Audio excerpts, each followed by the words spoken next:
Okay, we are live with Transparency and Merit. I'm Brian, and I got Zach here. Today's show is George Floyd and self-reflection. I'm going to basically spread this link around so we can, like I put it on Facebook and stuff so people can listen to it and stuff. But so, the death of George Floyd has started a lot I would say a lot of conversation, but not necessarily really. It started a lot of, a lot of talk about Black Lives Matter and anti-racism, which, to be honest with you, I kind of consider a bit of a cult. And I guess I'll start with Zach. Do you think are you familiar with some of these anti-racist individuals and some of their ideology? Yeah, I'm familiar with the ideology. Until we spoke the other day, I hadn't really heard the word anti-racist put forward a overarching group or a collection of ideologies. But I definitely, the whole Black people are institutionally oppressed by white people overall, and there's this class struggle between the two or more of a race struggle between the two races, and we're going to be against that. Yeah, I do agree with the fact that I think it's a cult mentality. They block out anybody who disagrees in any way.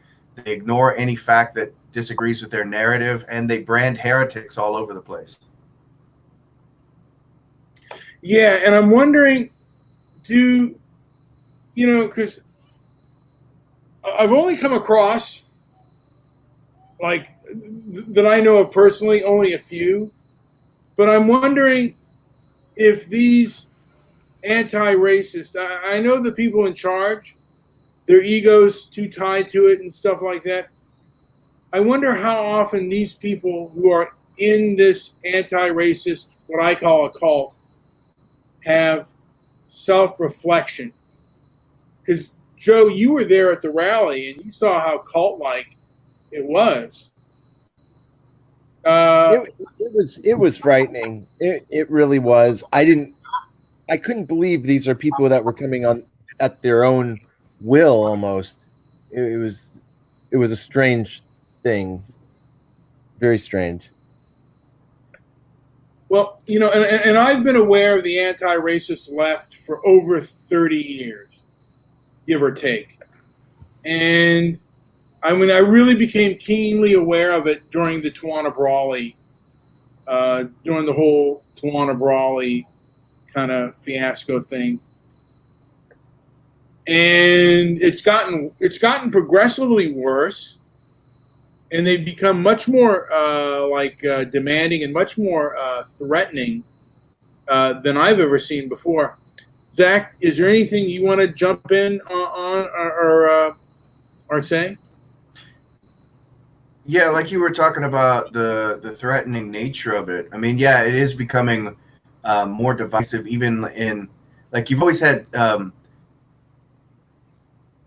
like Marxist fanatics who I think at the base level of this, it's about taking Marxist principles and translating them from, we're going to restructure society based on this idea of a class struggle. We're gonna liberate the people by destroying the class system. And when that didn't work, they turned to race as a way to pit one group of people against each other. But now I think that it's being driven by that, but in the main, it's being separated from that. Like, most people don't really see the fact that this is about this restructuring of society, and they just take everything that's being said on faith and this religious fanaticism where maybe not like violence is being professed, but if you don't agree with them, they will censure you, they will bully you, they will gang up on you online. You'll get all kinds of pressure, just say it, because they have an agenda and they won't hear anything else. And I remember 30 years ago, they were protesting about South Africa. and they were like, we need to put sanctions against the apartheid state. And it was on just about every college campus, had, regular protests, like every couple of months or so, they would have, protests on, the apartheid state.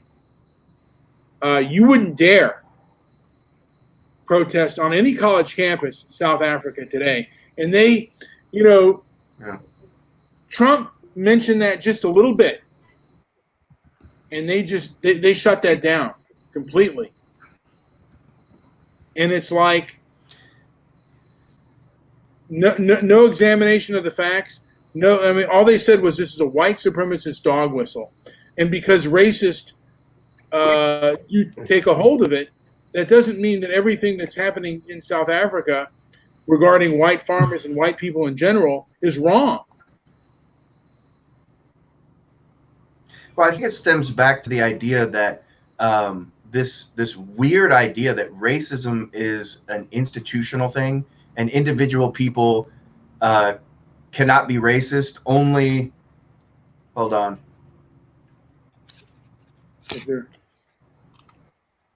Did I get lost for a second? No, you didn't actually. Sometimes it'll cut in and out, but we sometimes won't see it. And this time, we did not see it. Okay, so from my view, and what I've always been taught is that racism is an individual thing. If you have an idea about somebody as a person, and it's based on the fact that they have a certain skin color, that's racism. But this idea that racism is institutional, once you define racism as something that's a power struggle between classes of people, then all of a sudden, only the people that are quote unquote in power can be racist. And then let's say that black people are hurting white people.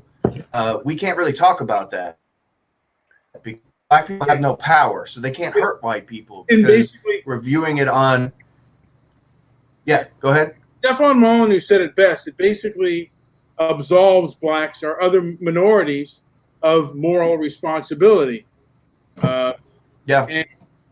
And one of the things, because for a while, Tim Wise is one of the most renowned anti-racists, and I mentioned South Africa to him, and at first he was saying, "Yeah, it's a terrible thing," and then I mentioned some more things to him, and then he quit talking to me, and then when Donald Trump,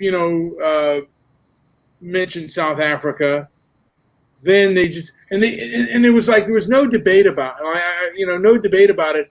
And I've noticed that these anti-racists now, these so-called anti-racist people that teach anti-racism, they're when they have their lectures now, it's all underground kind of thing. It's all like they don't post when their lectures are going to be, because people were going up and they were showing up and they were asking them questions.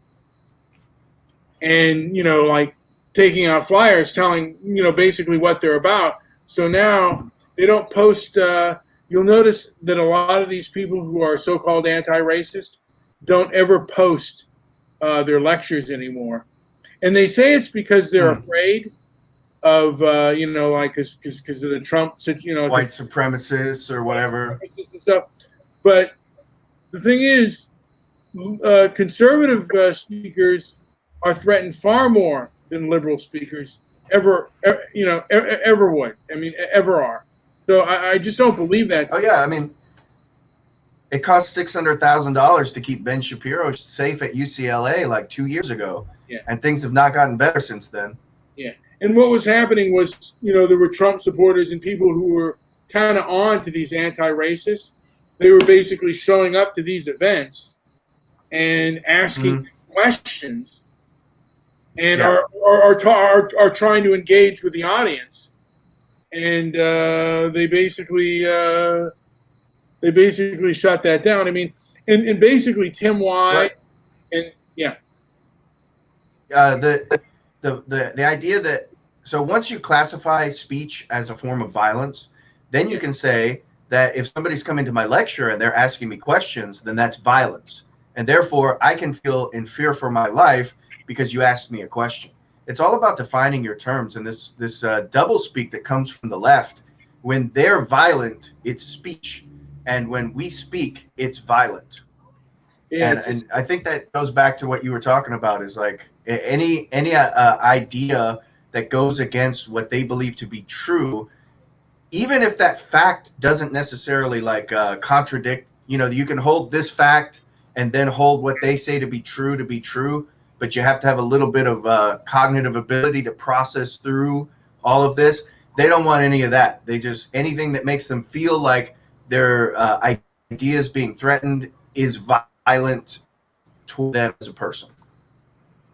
yeah, yeah, and that's, like I said, I mean, and we've all probably gone through phases in our life when we thought we knew the whole truth, but it's really, I feel I like, called that yesterday, and then yeah, today I'm like, what was I thinking yesterday? Now I know. yeah, yeah, and but it's almost like it's kind of a juvenile mindset, Yeah.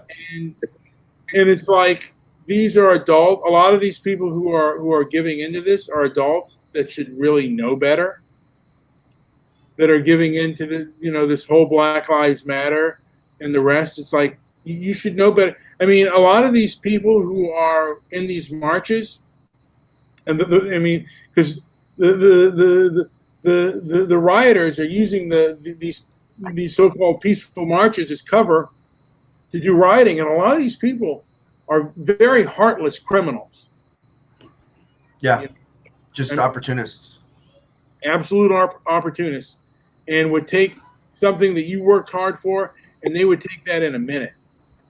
Well, it's like somebody said, like, if you like Trump, then you should be critical of things that he does that makes it harder for his message to get out, notwithstanding the fact that people who aren't going to accept it are pretty set anyway. But at the same time, if you apply that to the protests, if you love the fact that you're protesting, if you agree with the fact that you're right about these things, right, that this narrative of systemic racism is true, then you should hate the rioters, because they're making it harder for people to listen to you, and I just don't see that from the people who are protesting, like I think you should.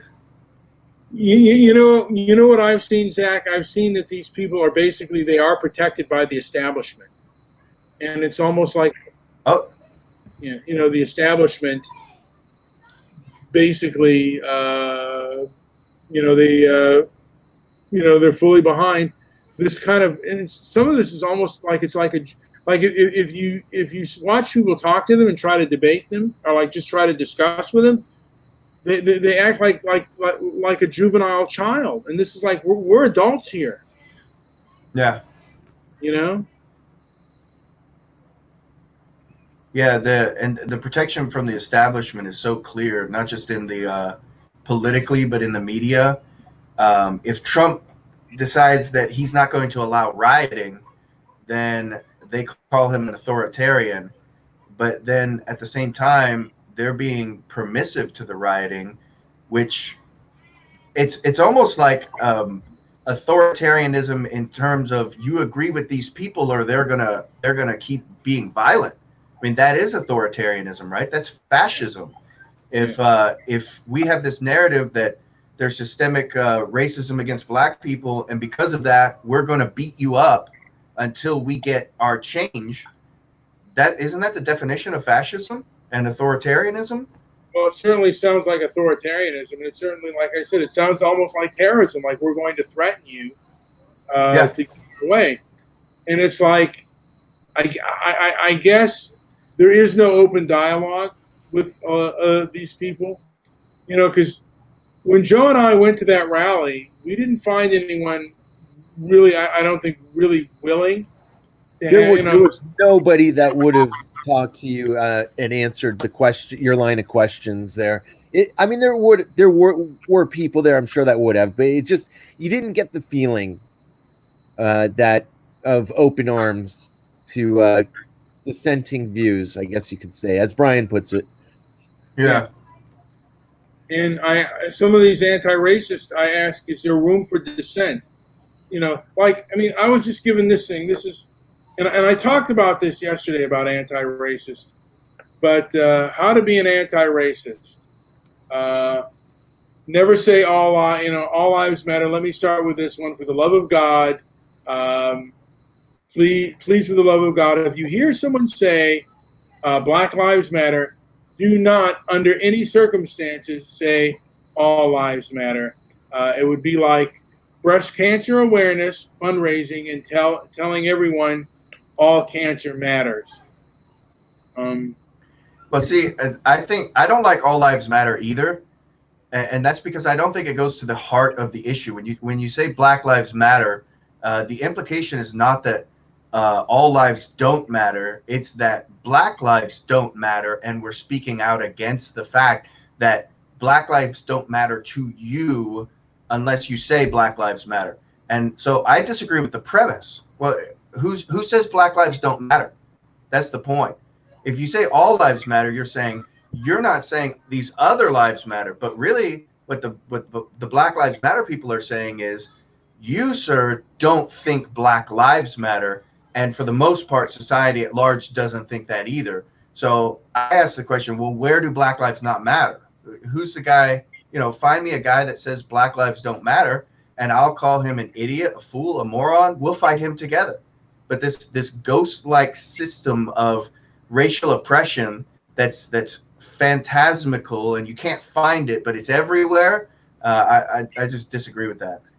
Well, they'll certainly point out certain things, I guess. But like I said, there is no, like these individuals don't necessarily debate or talk. And then the dog whistles of racism. You need to be aware of how politicians use dog whistles, whistle racism to influence.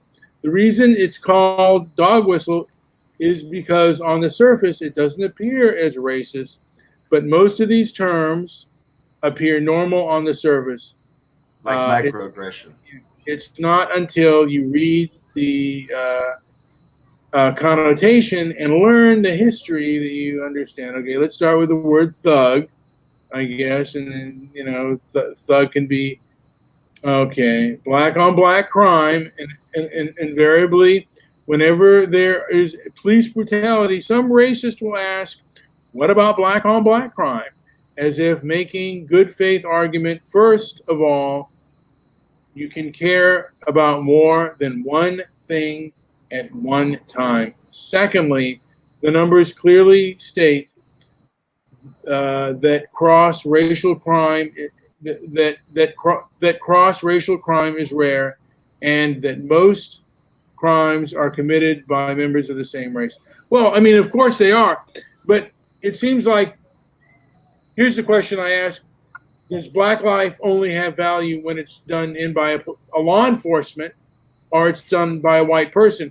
And does my life matter? How much does my life or your life matter if we're done in by a black person, particularly if it's racially motivated? Is anyone going to say anything about it? Yeah, I think it's totally fair to question the motives of somebody who is willing to point out the injustice of police brutality against Black people, which does happen. Racism does happen, but they're unwilling in the same sentence, the same breath, they're unwilling to confront the fact that Black people hurt Black people at a higher rate proportionally than any other race in this nation. And why is that not a problem that we should address as well? Why don't we address both problems? And we certainly don't address it on the same volume. Yeah. That happened. But I mean, there was a book written by, and we've had him on our show, Colin Flaherty. He wrote a book called White Girl Bleed a Lot about black on white mob violence. And it was large occurrences. He had a YouTube channel where he would document this all the time. Guess what happened to his YouTube channel? It got removed. I could guess. Yeah. But again, why can't we talk about our issues? Can white people talk about their grievances? I mean, I think that's the point. Is not so much the people that follow the Black Lives Matter, SJW, leftist ideology. But I think for the most part, the people at the top understand this. Once you separate people into power hierarchies and you label them that way, you, from that point, first of all, you invalidate any viewpoint to the contrary because it's coming from that place of higher power, right? And then secondly, you remove all ability for those two people from those two different classes to ever speak to each other again. And it's like Machiavelli said, the best way to control the populace is to find an enemy.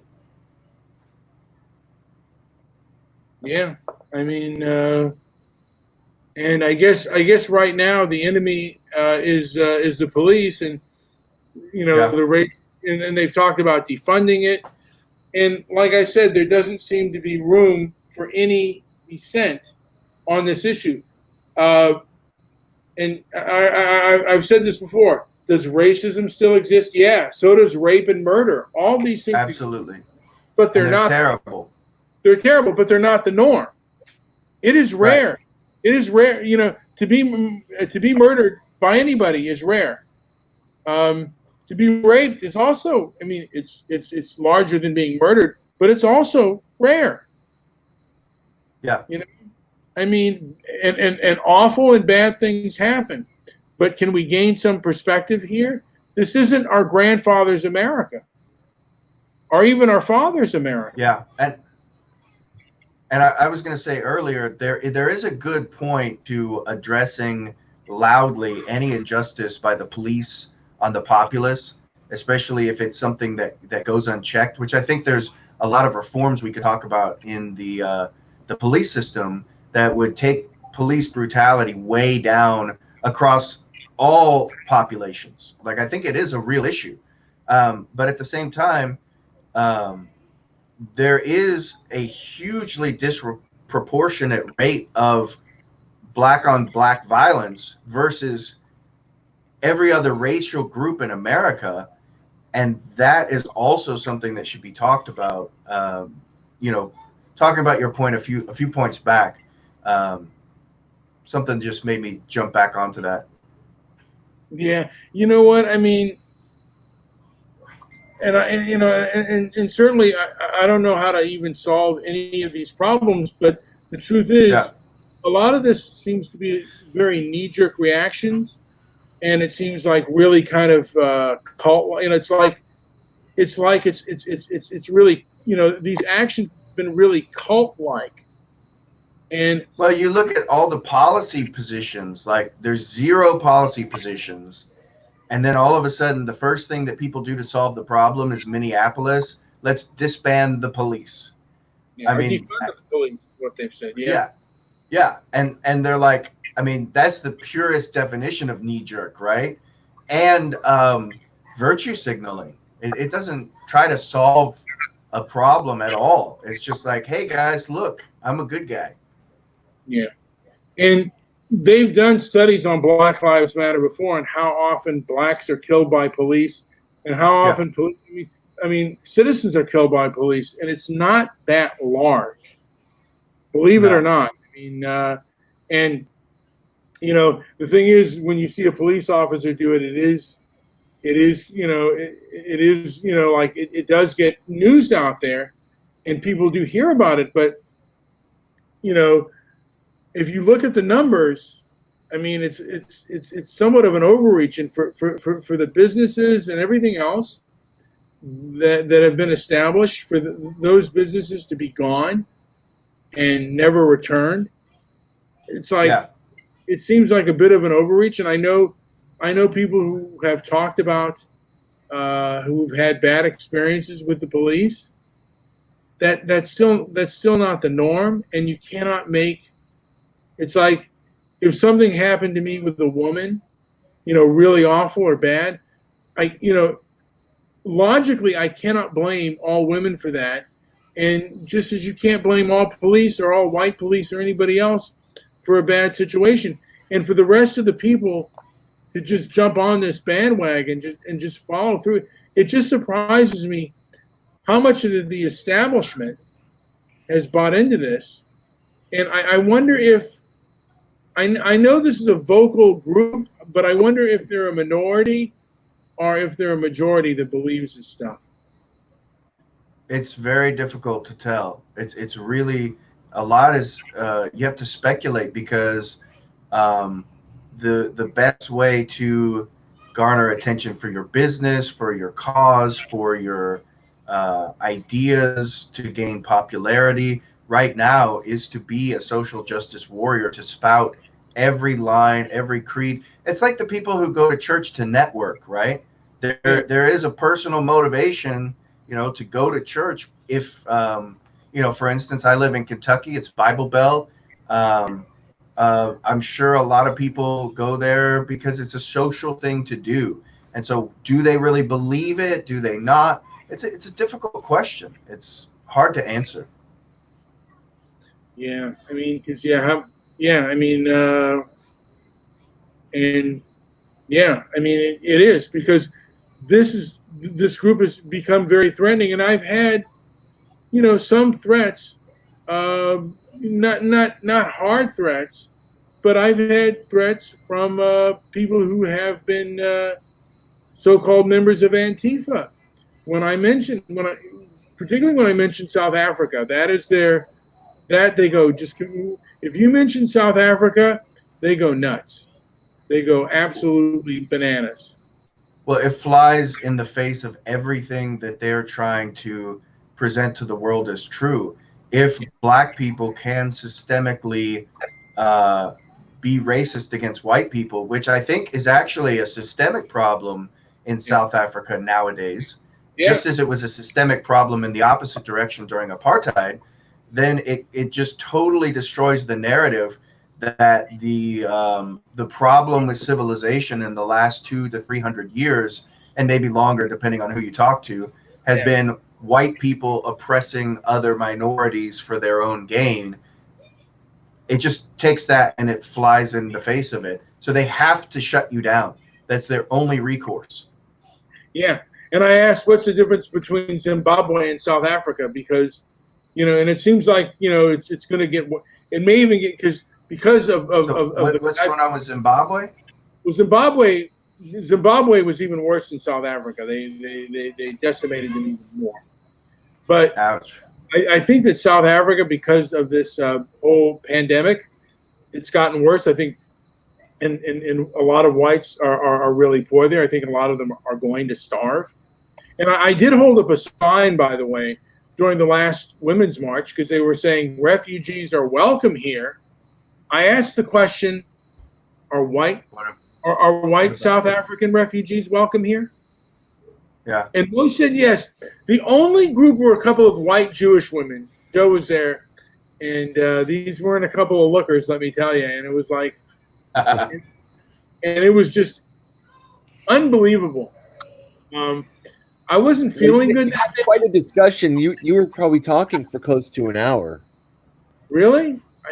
Maybe a little less, but I did film some of it. Yeah, With just those two women? It was three women, and the one woman was speaking a little bit more than I was, but it was a Jewish woman. She was with the ADL, which I think is from what I understand, they are very the ADL is a very I don't want to say backwards, but a very hypocritical institution, because the ADL, was started after a lynching, and they were against fanaticism. Now they seem to embrace it, and they to a degree have embraced Antifa along with the Southern Poverty Law Center, and along with the mainstream. They've also embraced Antifa. It seems to be a pattern when you have any organization that's an anti this or anti that.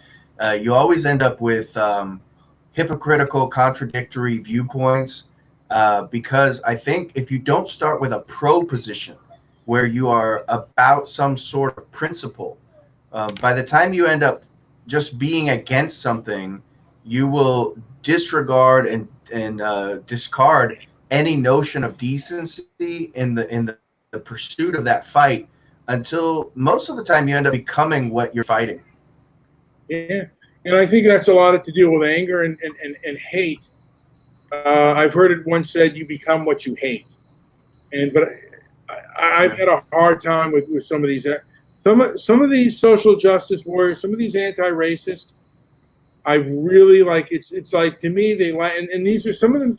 These are rather educated people. They've taken high level mathematics, yet they believe this stuff, and it's like it's hard.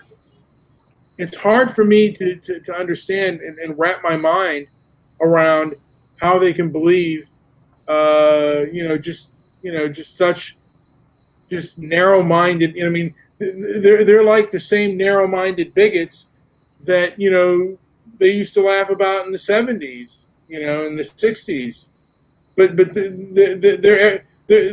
they're everything that they are. I mean, it's like now they're the narrow-minded, loud, obnoxious bigot or narrow-minded person. I don't know if that came out right. Yeah, when I was in high school, it was the conservatives who were trying to shut down books in the classroom, and now it's the liberals. So it's gone full circle. The conservatives are now more about freedom. You get more libertarian ideas that are filtering through the conservative meta game, I guess. And at the same time, in the liberals, it's all about shut down things that we don't like. And it's funny how that's flip-flopped. And it was basically it was the religious conservatives that didn't want certain things out there, and they wanted. Yeah. And during the AIDS crisis, there were two groups that kind of met side by side. The religious, the homosexual group, they wanted to keep people from getting AIDS, and the conservatives, they wanted to keep people chaste. And they kind of met head on, and like safe sex and abstinence became very popular during the whole AIDS crisis in the '80s. But I did not know it's funny. The word that came into my head was strange bedfellows. That's yeah. It's kind of ironic in that. Yeah. But the thing is, and on television, there was, like a lot of conservatives on there that were against violence and that was against, sexuality and the kinds of raunchy humor and stuff. And now it's like anything that has to do with what they call as hateful speech. And, the civil rights movement and these anti-racists, they controlled a lot of content on television. And then when the internet came around, you had a whole other intellectual, and they call it the intellectual dark web. You had a whole intellectual side that was really challenging a lot of these professors and the like, and that's why they went to shut it down. And I just wonder how many people out there are kind of just aware of people who've caught on to some of these, I guess, I don't want to call anti-racist or social justice warriors, that, like, to the zealots that they are. Yeah, it's funny if you end up in the marketplace of ideas where there's equal competition. It seems that conservative ideas tend to flourish, and that's why they had this institutional iron-fisted grip on traditional forms of media, newspapers, TV, movies, and when the internet came out, they lost control of that, and you can see them scrambling. And they're actually doing a pretty good job of trying to catch up. I really hope that that we end up fighting the good fight and not losing the war for the internet. Because if we do, we don't have anywhere else. No, you're right. Conservatives are not conservatives are not allowed. We're not allowed on the mainstream media, and we're not allowed on because basically terrorist groups. Basically, if we went out and started preaching against the anti-racist narrative, they have, Antifa is the terrorist wing of the anti-racist, and they will attack you physically. So you're not welcome, on public street corners. Although there are Hebrew Israelites, the Nation of Islam, Right. and all the radical groups. They're allowed on public street corners. But if you go out and you preach against the anti-racist dogma, you stand a chance of getting physically hurt. You know, I mean, because they'll back their stuff up with violence, and you know, conservatives have been like those conservatives that have been, you know, it's not safe to wear a Trump hat in any of these rallies. You are literally, you're risking your life. And right now, if you wear a Trump hat, you're risking your life, and that's really wrong. That's a terrible thing. Yeah, I mean, I don't wear one. I don't believe in I don't believe in the slogan "Make America Great Again" or "Make America Great." I don't believe in that. Even though I'm a moderate that leans more right, but still, you shouldn't be able to assault someone because they wear a hat you don't like. So do you disagree with that because you think America already is great? We don't have to make us great again? I think America's always been great, and compared to other places, it's always been great. I agree. America started great. We've gotten greater, despite the fact, and that doesn't. It's like whenever I support Trump in any way, I have to then, for whatever reason, go back and explain every mistake he's ever made. I don't have to do that. I don't have to do that for America either. And I can acknowledge that America has done some very great evils. And just like every other nation in the world has done very great evils. But we look at Germany now, and 60 years ago, they wanted to wipe out, well, I don't know, but, you know, do the math. They wanted to wipe out the Jews. And we don't blame them for that at all. And we acknowledge that as their part of their history, just like we acknowledge racism as part of the history of America. But today is today.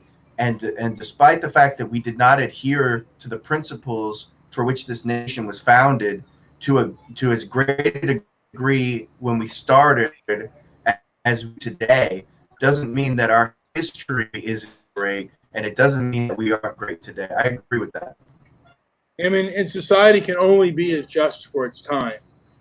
And I don't like. There are a lot of people who bring up Emmett Till, and I mean, it's like as bad as what George Floyd did.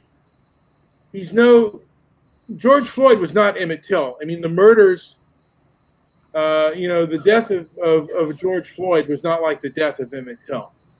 I mean, as wrong as George Floyd's death looks, it's still like comparing a child who was taken by a group of thugs, was not, he wasn't being arrested, and they killed him absolutely deliberately with malice. It's absurd the way in which people draw these some of these conclusions, and it's just like it's. And if you ever, I don't know how familiar you are with what's going on online and the censorship. It is just, it's really bad. Oh yeah. Oh yeah. Oh, yeah. I mean, I watch Steven Crowder sometimes. They talk about how the mug club's the only way they're staying afloat because YouTube sets policies and then doesn't adhere to them. There's this shady bias going on. That's like trying to, like it started with shadow banning, and now it's all over the place. They just try to put the weights on the algorithms and all of these different any method they can, underhanded, overhanded, left, right, center. They will do anything they can to shut down viewpoints with which they disagree, while trying to say that they are open for everybody to have debates. And internet censorship is huge, and it's getting worse. Yeah, and it's about the most underhanded thing that I've ever It's about the most underhanded thing that I've ever witnessed. And they don't debate, and they like if you see them before Congress, they don't admit to anything, of why they're doing or how they're doing it. And then it comes, like with Project Veritas, and it's like. It baffles my mind how they can get away. I don't know what reason. It's just curious to see how and I've come to the conclusion that they feel to a degree that their cause is so great that they're kind of at war, So lying and deceit is okay. I agree with that. It's like when you look at this, there's a belief in Islam and also Mormonism, and they call it lying for the Lord. And it's just when we're trying to proselytize, our belief is the right belief. So if anybody says anything that might cause them to doubt believing, just get them believing as soon as you can, the best way you can, and we'll figure out the rest later. And it's totally okay to do anything you want to obfuscate the things about your religion that people might disagree with. It's the same thing, except they'll just snip. None of that. Can't say that. I was on Facebook the other day, and it was like a cat GIF, right? It was just a little funny meme thing that I showed, and I got a couple laugh reactions. Then I came back in, and it said Facebook has deleted this post, and so I go into it. It's like, this was spam, and it said, why don't you can protest this? So I clicked protest, and then it basically said thank you, and I was like, what? Wait a minute, how do I? What's the system by which I can say to you, I mean, this didn't break your rules? There's no way. Yeah, and then what are the rules? Because I've been like, I try to promote myself on Facebook, and I've been said that I've promoted hate speech on Facebook, and Twitter is also actually Twitter. By the way, Twitter, someone tried to get me for hate speech because I do some of the time. Some of the things I slip in there is about South Africa and about racial vendetta, and I'll occasionally get someone trying to say that I'm, and they'll report me to the powers that be. But this time I didn't get banned for hate speech. It was kind of surprising because I've been angry lately, and I probably shouldn't let my anger get the better of me, and I really shouldn't.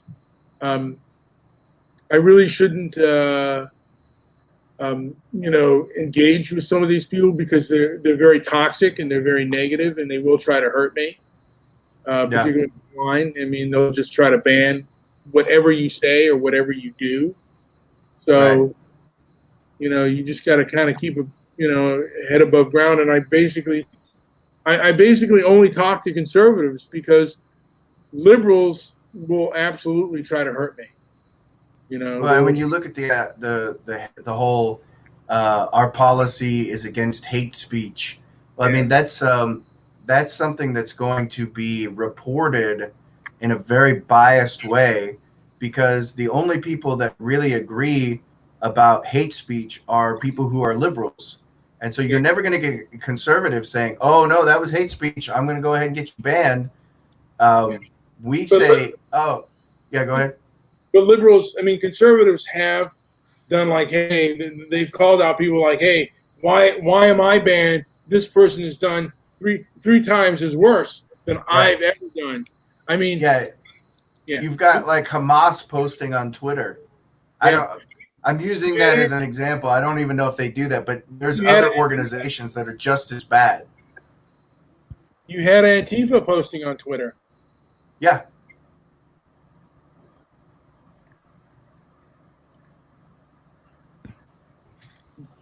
And I just got a tweet.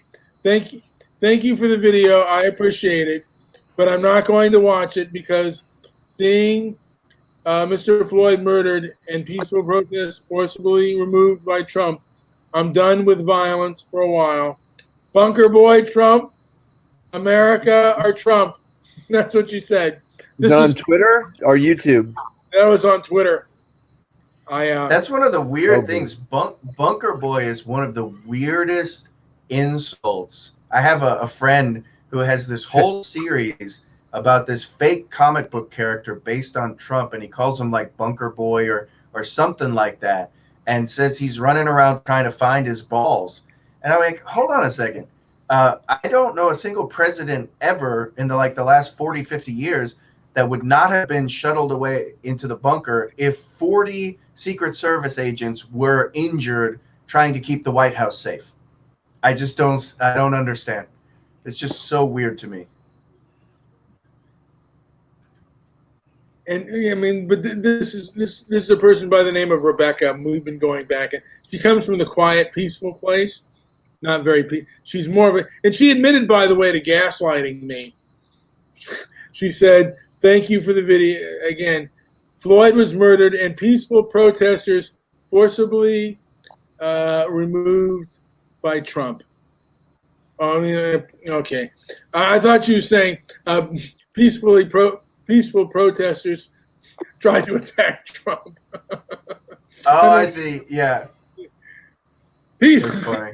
Peaceful protest. And then she calls him Bunker Boy. And the thing is, he went down to his bunker because he was being attacked by so-called peaceful protesters. Peaceful protesters, right? That's one of those gaslighting terms. I think there's this large-scale effort to gaslight. I used to call it double speak and double think, and gaslighting is just as an appropriate term. It's just let's just redefine words until they mean what that we say they mean, and then we win before we even talk to each other. Absolutely. And my thing is I don't follow any of that stuff. If they want to redefine it, and then I say, well, this, because I learned a while ago, when you're debating somebody, the debate is not a conversation. A debate is like, you're trying to make your point across, and they're trying to make their point across. So you never, you don't turn a debate into a conversation.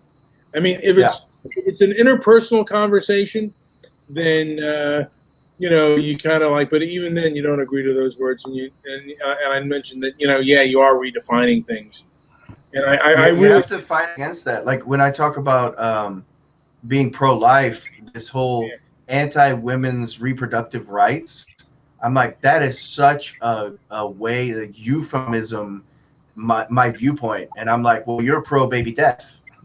Let's just put it like that. There you go. Yeah, I mean, and that's another thing about the Republican Party that's changed, and I actually was part of it. There was a whole pro-choice Republican coalition that certainly isn't there anymore. I mean, the conservative movement is completely pro-life, and I mean, more people are pro-life than ever before. Also, I don't know what the extent on what percent of Americans believe in the death penalty, because most Democrats actually at one time believed in the death penalty. Now I don't even know. Like, I don't even know if most Republicans believe in the death penalty. I wouldn't be surprised if it were less than a majority, or even like a big minority now. I think people look at the protection of rights, and then I think all rights enshrined in the Constitution can be taken away through due process. And I don't think people think that through. They think, oh, if we're pro-life, how can we be for death? Well, okay, if we brought a baby before a jury and we were able to prove that it murdered 10 people over the course of 16 months while it was in its mother's womb, then I would say that it should get the death penalty. Yeah. So I mean, because I don't think all murderers deserve the death penalty, but there are certain crimes that are so heinous and so cruel that they deserve the death penalty. Yeah, like second-degree murder, obviously, is a terrible thing. But somebody gets into a situation of extreme stress and they snap and they make a hugely tragic and terrible choice. I think long-term jail, possibly jail for life, but that doesn't go to the point where we have to like hold them out as an example that you will not act this way in our society or we will end you. I think there's a certain level of crime that fits that. Ben Shapiro says he thinks rapists should be killed. And I think that's a really interesting viewpoint. What do you think about that? You know what? I'll be honest with you. I think rape is in some ways a far, because I, like I'm surprised it's more common because I've been angry enough where I could murder. I've never been angry enough where I could rape someone. I always knew that was morally wrong, but I always thought this person did me wrong, and if I ended their life, uh, they would absolutely deserve it because they, money, they owe me money. They Right. disrespected me, and I don't anger easily, and you angered me, so it's over for you, buddy. you crossed me, buddy. So, but I've never thought, yes, rape, But no, I'm just gonna, just beat the crap where I could kill someone. But rape, like that's Yeah. never. That's so. I think rapists, but to me, rapists are in some ways worse than a lot of murderers, just because rape has never crossed my mind, but beating someone to death maybe has crossed my mind. I remember, by the way, and On alternate Fridays. Joe, have you? Well, I remember I was shooting baskets one time with a group of guys, and we talked about anger, and he said, I've been angry enough where I wanted to maybe kill somebody. And they go, oh, no, I've never thought. Just laughing, and they all said, oh no, I've never thought that. And then there was one kind of guy. He was always kind of quiet, seemed really melancholy. And he goes, well, everyone's asked, and I said, I've admitted. What about you? And his name was Larry. He goes, what about you, Larry? He goes, I have no comment on that.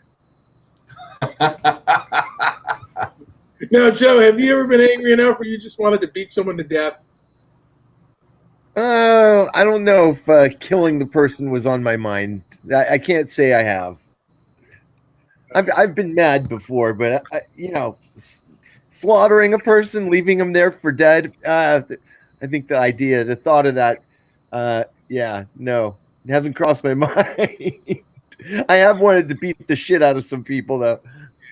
I remember when my old man told me one time he's taken like before he left a place of work, he's taken a hammer and like rocks to electrical equipment before he left work.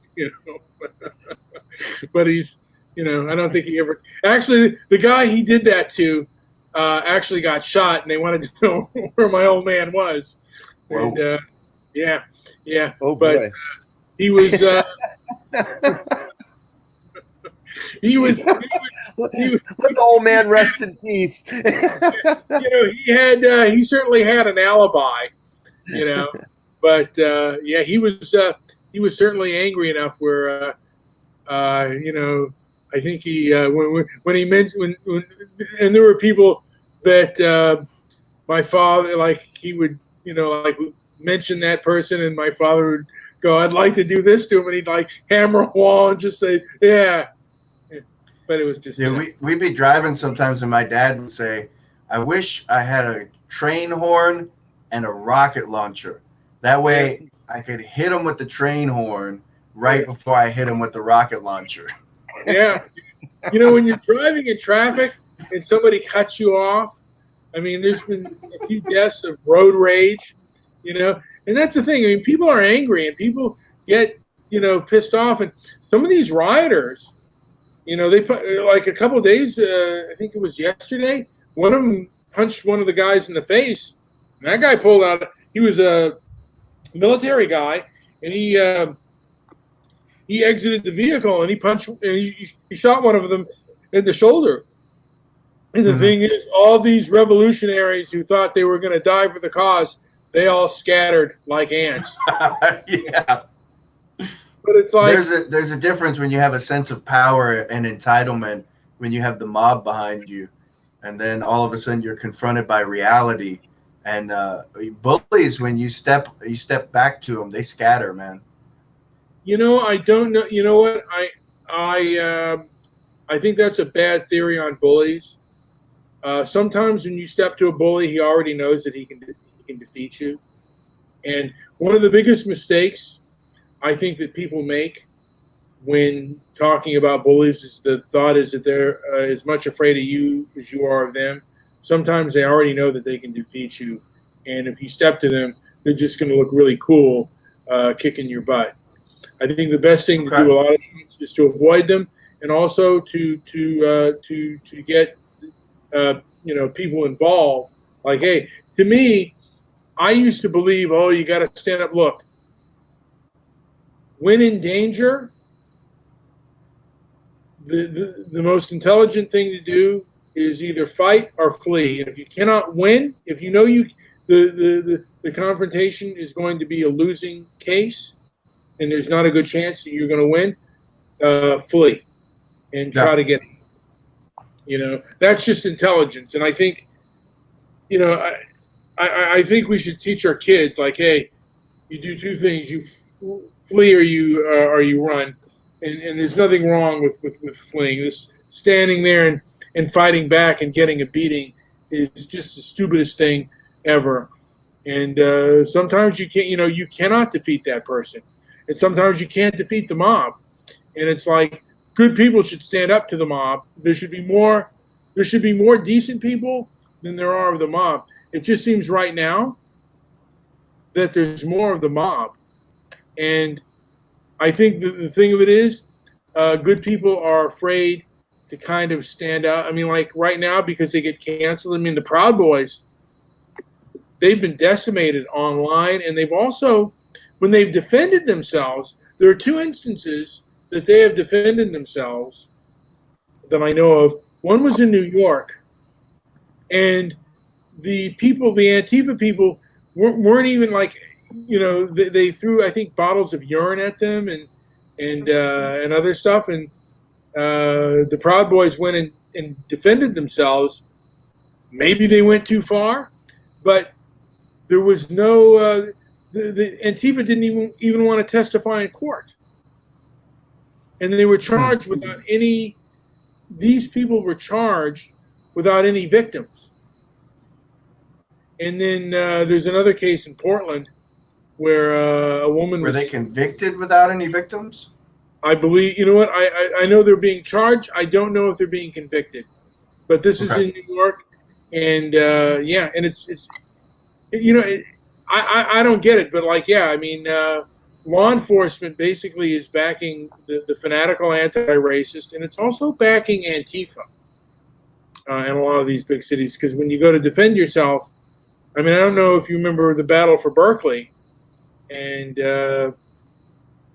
basically the Proud Boys and the conservatives, they went to town on these guys. It was good to see too, because it was like they lost, and there were the Patriots versus the communists, and the communist Antifa lost.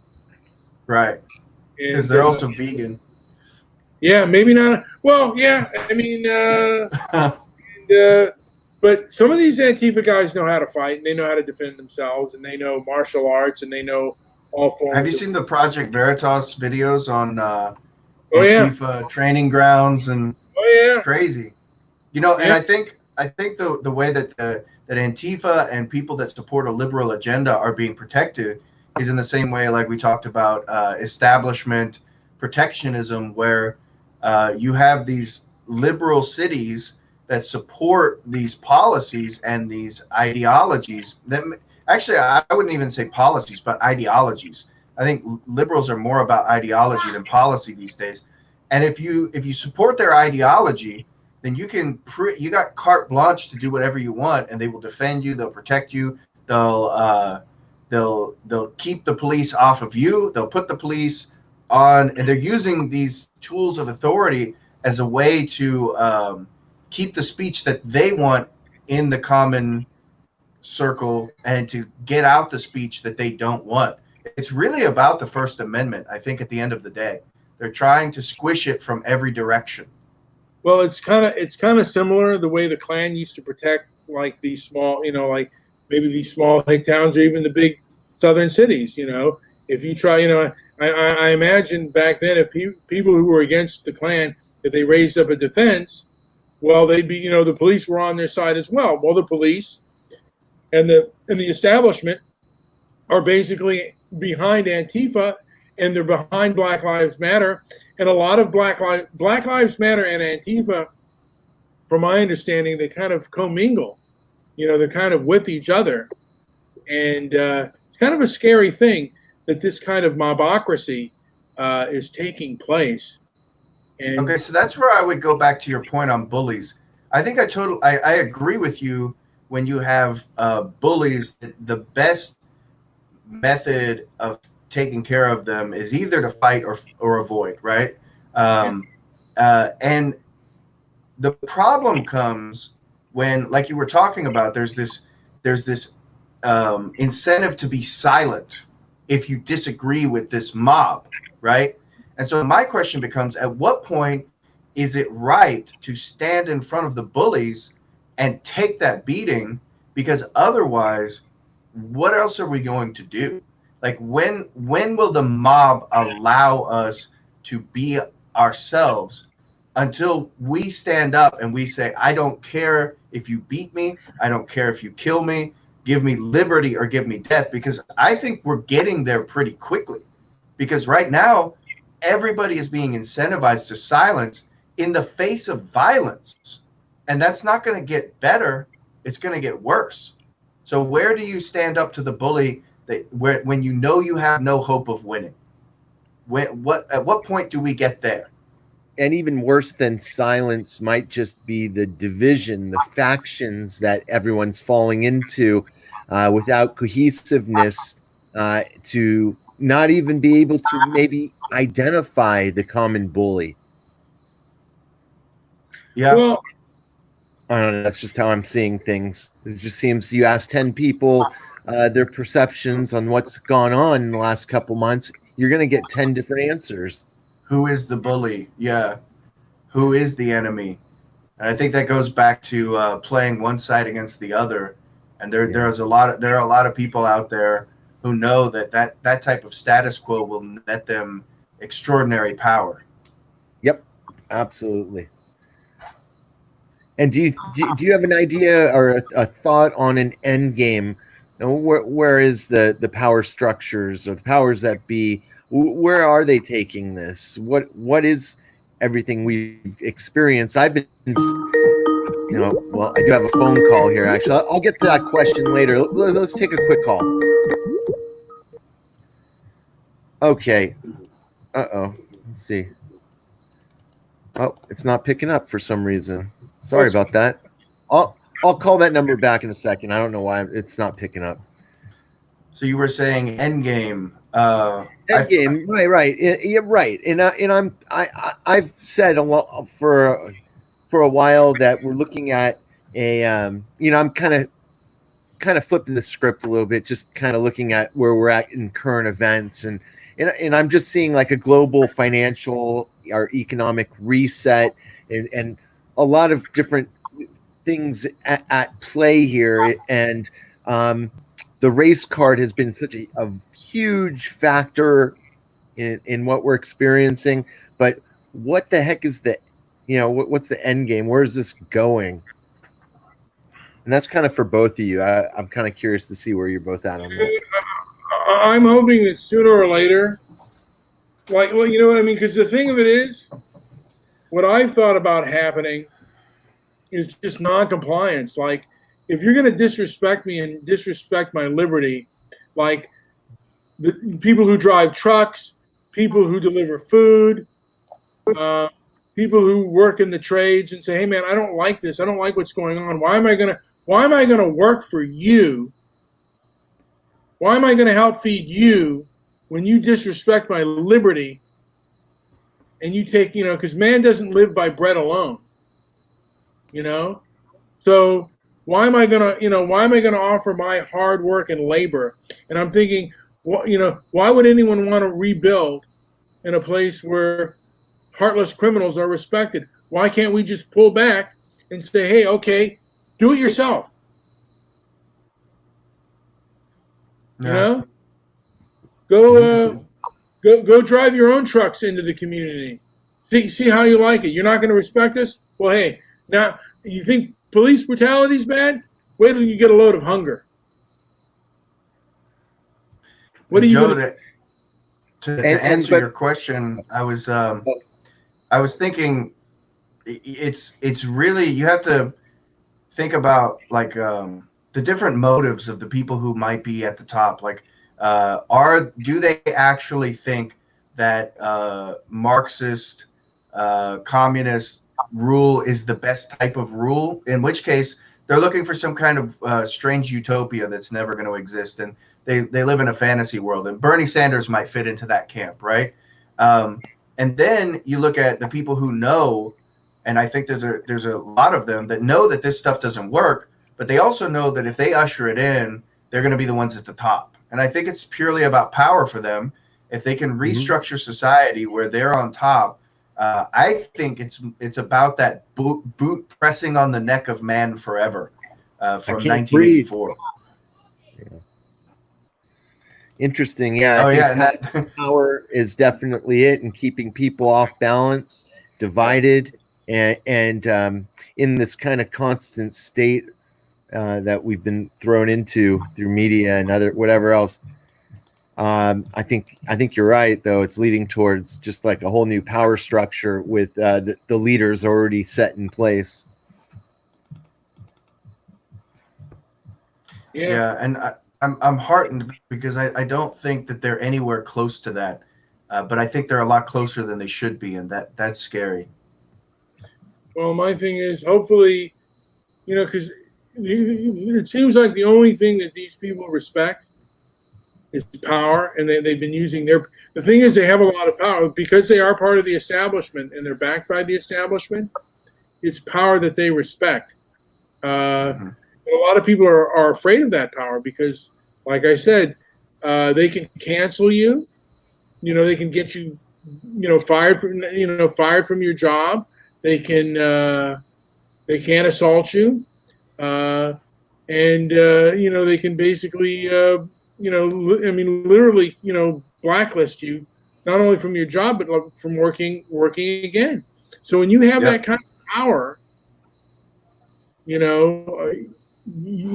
rule the reins. So, and you can't speak out. You're forbidden to speak out. I look at it as the new brown shirts.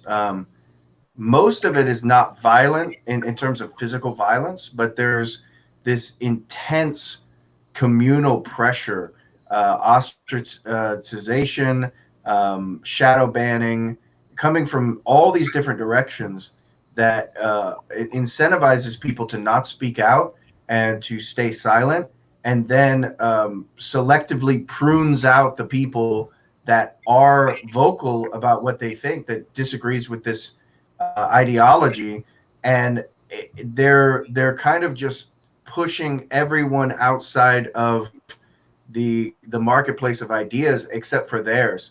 And so I think, like, I was thinking in my head about how far away are we from this type of power imbalance where we have the boot stepping on the neck forever. And I'm thinking, well, we're 300 million guns away from that, but we're 300 million words past where we should have been in terms of like the removal of liberty and the power that these people do have.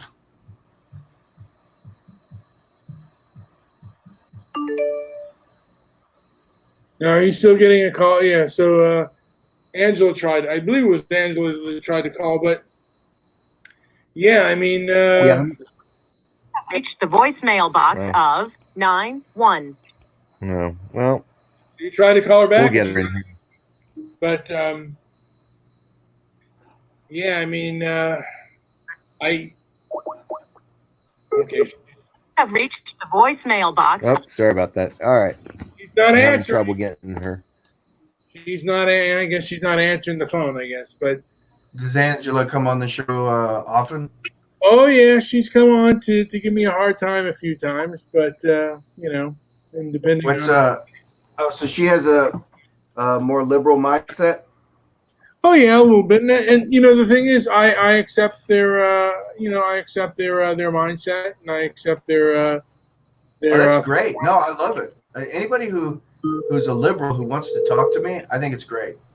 Yeah. Let's see if this works. Maybe she's gone away. You have reached the voicemail box. Come on. She called me 4 straight times. Oh, all right. Let's see if this works. Oh, man. Okay, you're here. Finally. Yeah. Finally. So you're here, Brian, and we got Zach are here talking. Angela, say hi. Hello. So his name's Jack, not Zach. You said it was Zach. It's Zach, right? Zach. Zach. Nice to meet you, Angela. Yeah. So, what's on your mind? Do you agree or disagree with what's being said so far? Well, I couldn't believe what I was hearing. Of course. That if you act like you believe everything the protester is believing in, that they'll protect you. They'll protect you because they're good people, the majority. I just had a lot of, I can't believe that. And by the way, the RAPE word, that can get your video taken down in the world of censorship. What word was that? RAG? She's saying rape, but rape won't get. Don't say the word. I have not heard a show getting taken down for that. Well, I have a friend that's a podcaster on YouTube, or I guess a YouTuber. And there's like a long list of words she can't say, or she gets reported.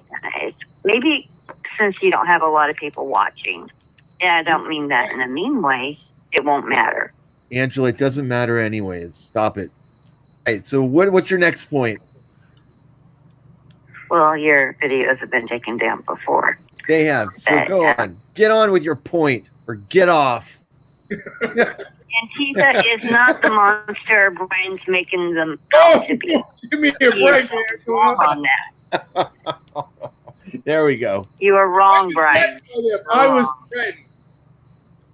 Hey, Angela, have you seen the Project Veritas expose on Antifa recently? Can you repeat that for me, Joe? Project Veritas recent. Oh, yeah, Project Veritas. Sorry about that. Veritas. Yeah. I used to have what was that Twitter? Veritas Thermos, which means truth speaks. Yeah, I'm aware. No, there's a YouTube channel called Project Veritas. They do exposés where they use undercover microphones, and they had some people infiltrate Antifa. Have you seen those? They're only about 5 to 7 minute videos, but have you seen them? I don't remember seeing those. I remember watching that channel, and I mean, nothing impressive in my mind. But you know who was impressed? The Grand Wizard of the Ku Klux Klan was impressed with Brian's ideas. I just had to put that out there. When was this? Oh, I mentioned the word, the civil rights industrial complex, and she told that to one of the, was it in Arkansas or Oklahoma? Now he's using it. All due to you. He owes me royalties. I want that check right away. Jeez. Oh, I'd like to see you try. Will he attack me? Oh, he loved your ideas. He thought they were great. Well, hey, Angela, do you like dogs? Do you like dogs, Angela? Do I like what? Dogs. Dogs? I like dogs.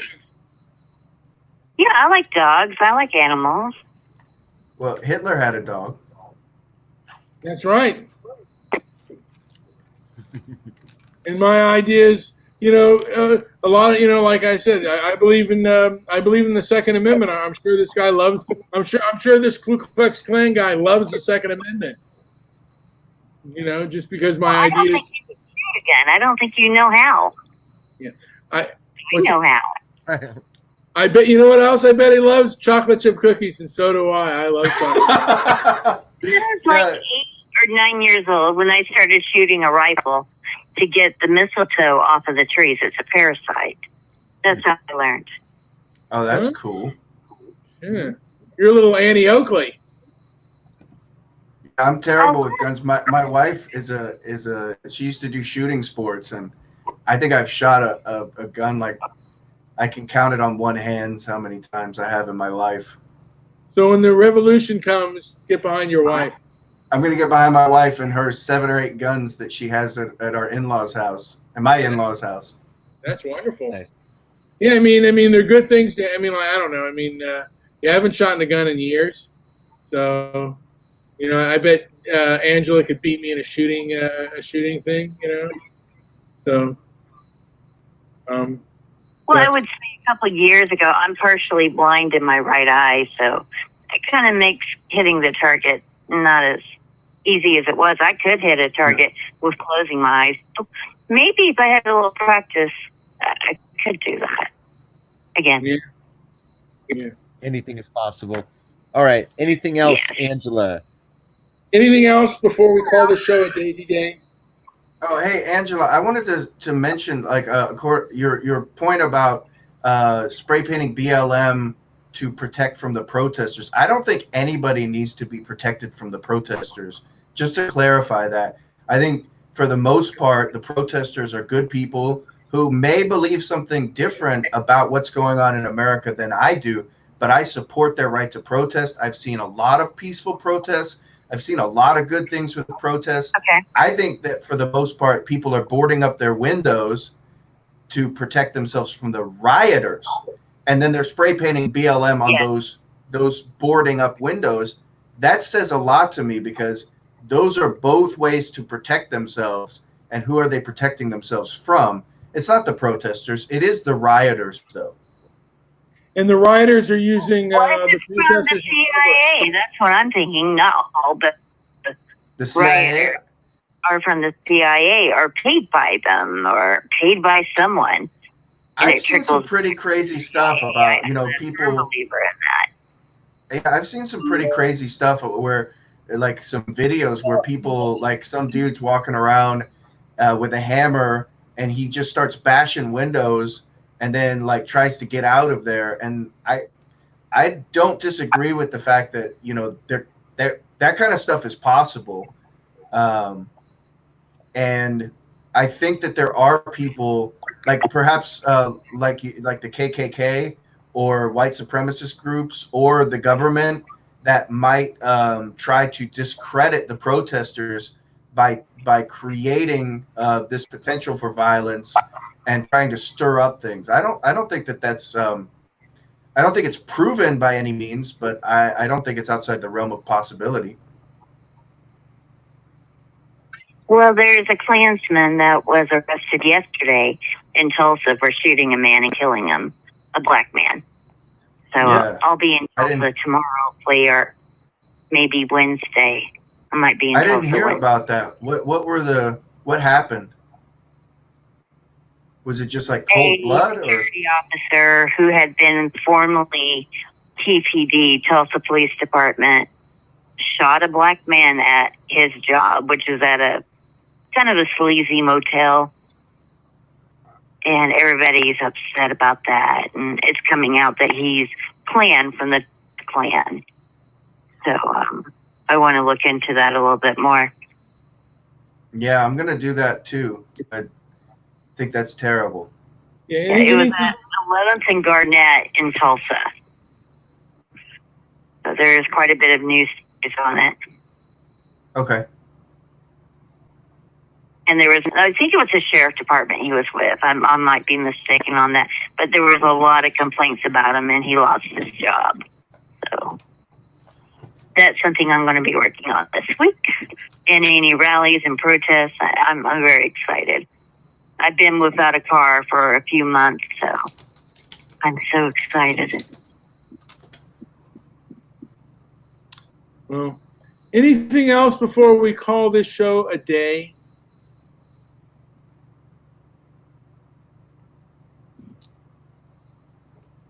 Well, how about you, Zach? Any final words? Thanks for having me on, guys. It was a lot of fun, and Angela, thanks for you coming on. I really appreciate getting contrary points of view, especially I can hear you disagree with me on probably a lot of issues, but the tone that I get is really important to me, and the level of respect back and forth. I think that makes for good debate.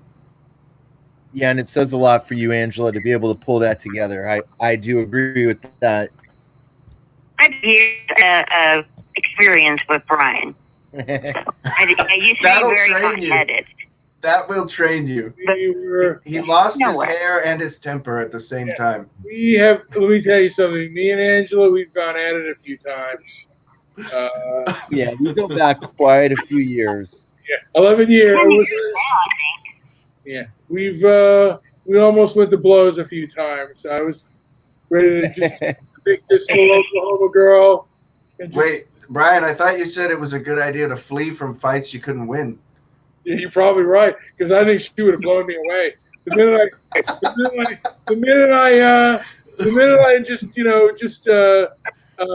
kicked in her door, there would be her shotgun right there. Yeah. Kill Bill style. Yeah, she would have. One last thing. Oh, good. Yes. I have one last thing I wanted to say is that yes, I think when people are discussing, if they're coming from a point of defense, that person will always lose. So knowing if you're coming from a position of defense is key when you're trying to discuss an idea with someone else. Well, say that to the pacifist. The pacifist thrives in those moments and has the good response. So I think it depends on your philosophy. But I don't know that pacifism is necessarily the same as... Oh, go ahead, Angela. I'm sorry. No, I'm concluded. Thank you. Okay. I only bring that up because I know. Go ahead. Sorry. I don't think pacifism is the same as being defensive, though. Like, I think you can be assertive and still against violence. You don't have to defend yourself to stop violence, or even when you're talking about in the court of ideas, you don't have to be aggressive or defensive, right? Well, it's kind of like what Jack Handy said. If anyone says they hate war more than me, well, they better have a knife on them. That's all I have to say. That's great. Yeah. Is there anything else to add? We've been going on longer and longer. Angela just prolonging this hernia. Is there anything else? It was. I'm definitely concluded. Very well. I'm glad everything tucked you into bed. Joe, is there anything else to add that you No. There's so many angles to explore here. The feedback's been really good for Zach, and obviously he's smart and articulated. But I think we should do this again and kind of go into some more depth about what's happening in our world. Absolutely. Hopefully things will have died down and we can talk about other things that are going on within the world with money, finance, or whatnot, or with how to handle things in life.